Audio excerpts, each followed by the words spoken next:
Hello everyone, welcome to my channel. Today in this video we are going to discuss chapter number 3 of class 12 Flamingo book, that is Deep Water, and this chapter is written by William Douglas. This chapter is a small part of William Douglas book of man and mountains.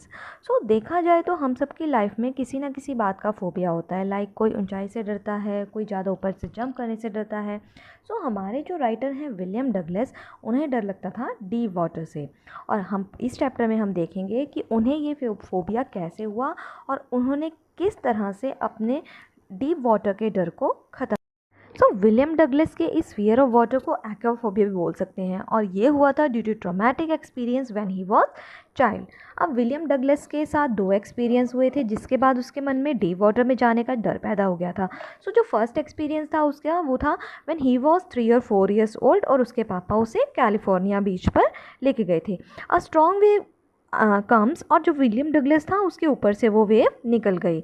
अब उसके पापा जो थे वो उसको देख के हंस रहे थे, बट जो विलियम डगलस था उस वेव ने विलियम डगलस के मन में इतना डर पैदा कर दिया कि वो काफ़ी साल तक फिर दोबारा से डीप वाटर में नहीं गया। After several years well William Douglas was 10 और 11 ईयर्स ओल्ड, ठीक है, उसने डिसाइड किया कि अब मुझे स्विमिंग सीखनी है। So he joined YMCA pool. But one day जब वो पूल साइड में बैठा हुआ था, then a big boy came, और उस बिग बॉय ने डगलस के साथ एक डेंजरस प्रैंक किया। उसने डगलस को वाटर में पुश कर दिया, और ये सब एकदम से हुआ जिससे डगलस बहुत ज़्यादा डर गया।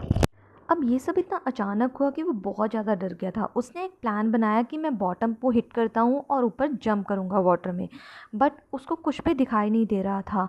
उसने ट्राई किया कि अपनी लेग्स को ऊपर पुश करे, बट उसको फील होने लगा कि मेरी जो लेग्स हैं वो पैरालाइज हो गई हैं।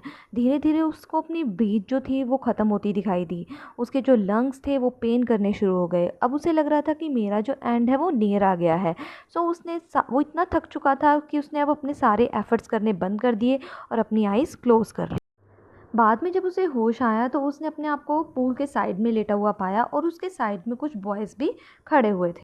फिर वो घर चला गया, बट इस इंसिडेंट ने उसे इतना वीक कर दिया था और अंदर से इतना इमोशनली शेकन कर दिया था कि छोटी छोटी बातें भी उसको बहुत ज़्यादा इफ़ेक्ट कर जाती थी।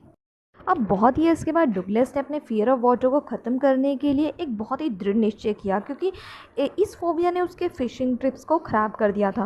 और सबसे ज़्यादा ये था कि उसके जो बोटिंग और स्विमिंग जैसे जो वाटर स्पोर्ट्स हैं उनसे भी उसको दूर कर दिया था। अब उसने एक दृढ़ निश्चय किया कि मुझे एक इंस्ट्रक्टर को हायर करना है, और मैं अपने स्विमिंग लर्न करूँगा और इस फियर ऑफ वाटर से ओवरकम करूँगा। उसने एक प्रोफेशनल इंस्ट्रक्टर हायर किया जिसने उसके डर को समझा। उसने बहुत सारी टेक्निक्स अपनाई जिससे डगलस का जो फियर ऑफ वाटर था वो ख़त्म हो गया, और वो स्लोली और स्टेडली वो प्रैक्टिस करके एक अच्छा स्विमर बन गया। To build a swimmer out of Douglas, जो इंस्ट्रक्टर था उसने उसकी बेल्ट को एक रोप से बांधकर उसे टीच किया, और उसे समझाया कि अंडर वाटर में कैसे इनहेल करते हैं, कैसे एक्सहेल करते हैं, और उसने वाटर में उसे किक करना भी सिखाया। Then slowly and steadily, with determination and lots of practice, William Douglas learned to swim and get over his fear of water. Thanks for watching. Please like and subscribe my channel.